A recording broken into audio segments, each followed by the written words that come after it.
Assalamualaikum warahmatullahi ta'ala wabarakatuh. Bismillahirrahmanirrahim. Alhamdulillahi rabbil alamin. Wa afdalus salawati wa atammu taslim ala sayyidina Muhammad wa ala alihi wa sahbihi ajma'in. Rabbi shrah li sadri wa yassir li amri wa hlul 'uqdatam min lisani yafqahu qawli. Subhanaka la ilma lana illa ma 'allamtana innaka antal alimul hakim. Rabbi yassir wa la tu'assir, Rabbi tammim bil khair, wa la hawla wa la quwwata illa billahil 'aliyyil 'azim. Qala Allah Ta'ala fi kitabihil 'aziz ba'da a'udzu billahi minasy syaithanir rajim. Bismillahirrahmanirrahim.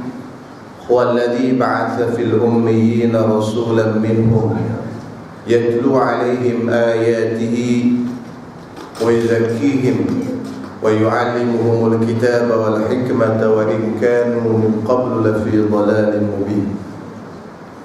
Dialah Allah Subhanahu wa ta'ala yang mengutuskan seorang rasul kepada bangsa Arab al-ummiyin yang tidak tahu menulis dan membaca. Kerja Rasul itu ialah yatlu alaihim ayatihi, membacakan ayat-ayat Quran ke atas mereka, wa yuzakkihim, dan membersihkan jiwa mereka, wa yu'allimuhumul kitaba wal hikmah, dan mengajarkan kepada mereka itu Alkitab, yakni Al-Quranul Karim, wal hikmah, yakni dan hadis Nabi, wa in kanu min qablu lafi dhalalin mubin, walaupun mereka itu sebelum daripada kedatangan Nabi Muhammad sallallahu alaihi wasallam dan penurunan Al-Quran itu fi dhalalin mubin, dalam keadaan kesesatan yang nyata. Shadaqallahul azim. Surah Al-Jumu'ah ayat 2. Yang saya muliakan Tuan Imam, Tuan Bilal, ahli jawatan kuasa surau, muslimin muslimat yang dirahmati Allah Subhanahu wa taala. Syukur kehadirat Allah Subhanahu wa taala dengan limpah kurnia Allah Subhanahu wa taala pada pagi yang berbahagia ini, pagi 17 Ramadan, kita telah berada dalam satu majlis, yakni majlis yang diberkati oleh Allah Subhanahu wa taala, yakni majlis ini. Terasa begitu cepat sekali masa berlalu. Hari ini sedar tak sedar tuan-tuan semua, kita telah berada pada 17 Ramadan. Rasanya baru sekejap baru kita puasa, tapi hari ini dah ada hari yang ke-17. Begitulah perjalanan masa di akhir zaman ni, tuan-tuan semua, dia berjalan begitu laju sekali. Dia tak sempat nak tunggu kita, tuan-tuan semua. Ramadan bila dia start masuk hari 15, bila dah masuk hari 15 Ramadan, tuan-tuan semua, dia laju. Dia laju ni ada dua, tuan-tuan semua. Pertama, dia laju masa. Masa tu kita rasa cepat dah.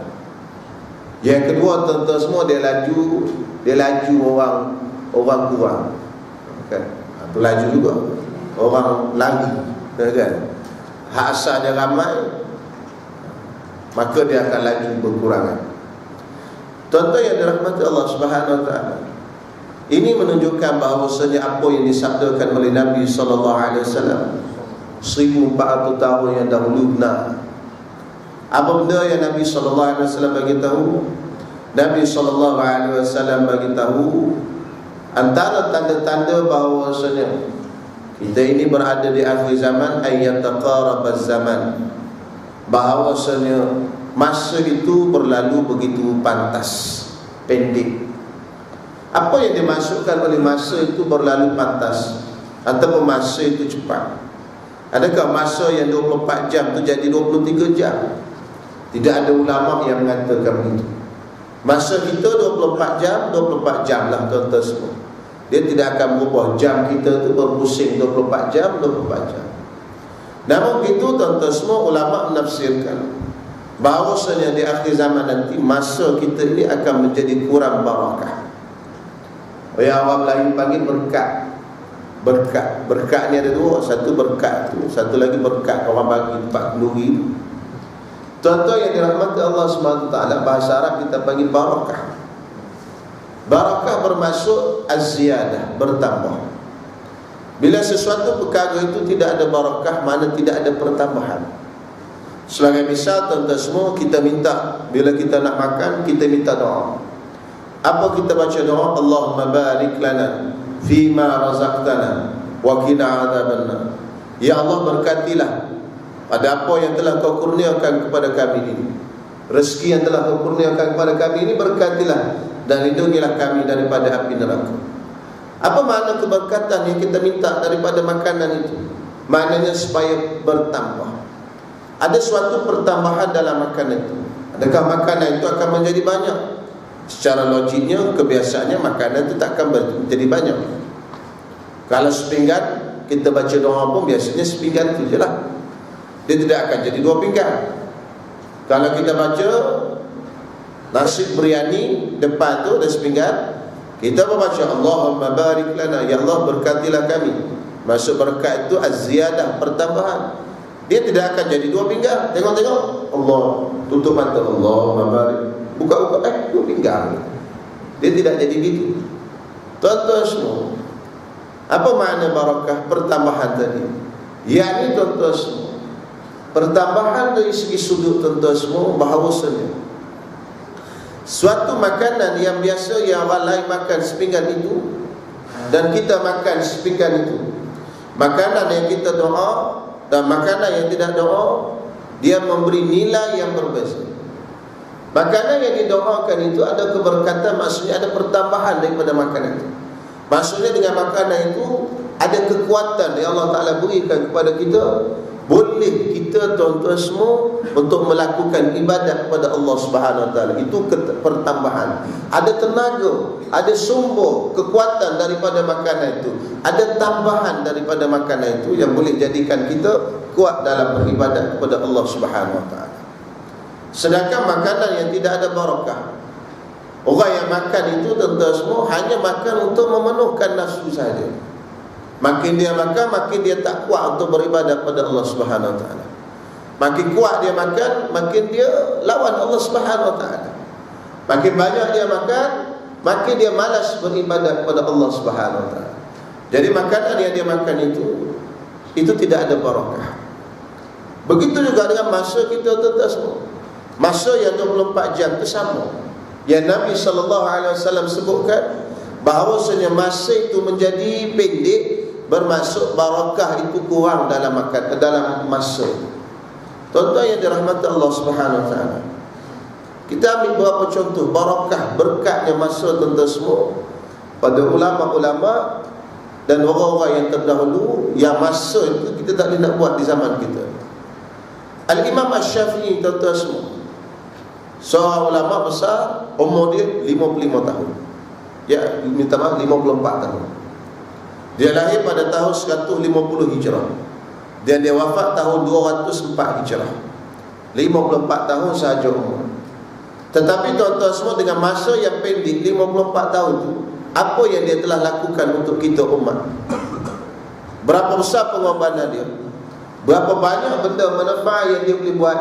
Kitab yang dia karang, ulama yang dia hasilkan. Imam Ghazali umur dia 55 tahun. 55 tahun, tuan-tuan semua, muda. Kalau kita sekarang, tuan-tuan semua di Malaysia 55 belum pencen lagi. Tuan-tuan yang dirahmati Allah, apa banyaknya kitab yang dikarang oleh Imam Ghazali. Masanya begitu barakah sekali. Cukup saja kitab Ihya Ulumuddin pun kita nak buat dan kita nak karang sampai hari ini pun tak boleh. Walaupun hari ini kita kata teknologi canggih, dengan komputernya, dengan internetnya dah pun, tapi kita nak karang seperti karangan Imam Ghazali, kita tak boleh. Umurnya 55 tahun saja. Kita lihat Imam Nawawi. Imam Nawawi umur dia 45 tahun. Tetapi apa yang telah dia tinggalkan, warisan dia tinggalkan kepada kita. Tuan-tuan semua, Imam Nawawi kitab ni begitu banyak sekali. Kitab Syarah Sahih Muslim 10 jilid, Rawdatul Talibin 10 jilid, Al-Majmu' 10 jilid, Al-Adhkar, Riyadhus Salihin, tuan-tuan semua. Dengan umurnya hanya 45 tahun, tuan-tuan semua. Ini dipanggil keberkatan masa. Dan lebih hebat daripada itu, tuan-tuan semua, Zaid bin Harisah, salah seorang daripada penulis wahyu Nabi SAW. Nabi kata, wahai Zaid, kamu belajar bahasa Syriani, bahasa orang Yahudi, supaya kita tahu apa yang terkandung dalam surat dan tulisan mereka, apa yang terkandung dalam kitab Taurat mereka, supaya mereka tak boleh kencing kita, istilah sekarang, kan? Jadi tuan-tuan semua, supaya mereka tak boleh tipu kita. Maka Zaid bin Harisah, tuan-tuan semua, belajar bahasa Syriani. Tuan-tuan semua mahir bahasa Syriani, belajar dan mahir bahasa Syriani hanya dalam tempoh 17 hari sahaja. Tuan-tuan semua, 17 hari. Kita belajar bahasa Arab, tuan-tuan semua, 17 tahun. Baru tahu ana, enta, anti. Itu je lah. Lepas tu hak lain tak boleh. Buh al belaka, al-kelabu, al-malamu. Itu piramid, kan? Kita Ahmad Al-Bab, kan? Tuan-tuan semua, ana, enta pun kadang-kadang salah. Lah. Kawan tu tanya dia, anta nak pergi mana? Dia jawab balik, anta nak pergi pasar. Tuan-tuan semua, kan? Lama tu belajar bahasa Arab tu. Orang tu tanya dia, anta nak pergi mana? Dia jawab, anta nak pergi pasar. Anta pula ni, anda lah pula, kan? Ada yang begitu, tuan-tuan semua. Nak gelap pun tak baik, kan? Aku kecil hati pula, tak apalah. Tapi nak cerita, tuan-tuan semua, Zaid bin Harisah belajar, tuan-tuan semua, 17 hari. 17 hari, tuan-tuan semua, 2 minggu je, 2 minggu lebih, tak sampai pun 3 minggu, mahir bahasa Syriani. Ini, tuan-tuan semua, masa mereka begitu barakah. Kalau kita lihat 10 tahun lepas ataupun 20 tahun lepas, begitu juga sama dengan kita sekarang yang ada hari ini. Masa yang kita ada hari ini dengan 10 tahun atau 20 tahun lepas, masa itu kita rasa lama. Dan macam-macam kita boleh buat, tuan-tuan semua. Dalam masa yang pendek itu kita boleh buat macam-macam. Sama masa asar ke maghrib. Kalau dahulu asar ke maghrib, asar 4.30, maghrib 7.30, 4.30, 5.30, 6.30, 7.30, 3 jam, tuan-tuan semua. Sama juga sekarang, asar ke maghrib 4 jam, 3 jam juga. Tetapi tuan-tuan semua, barakahnya masa asar ke maghrib dahulu. Kita perhatikan mak-mak kita zaman dulu, tuan-tuan semua, nenek-nenek kita zaman tu, dia boleh buat macam-macam antara asar ke maghrib. Dia boleh buat kuih onde-onde, boleh buat kuih kepek hidung, puteri mandi, macam-macam dia boleh buat, lepat dan sebagainya. Mana waktu buat? Antara asar ke maghrib. Sempat tu, tuan-tuan semua.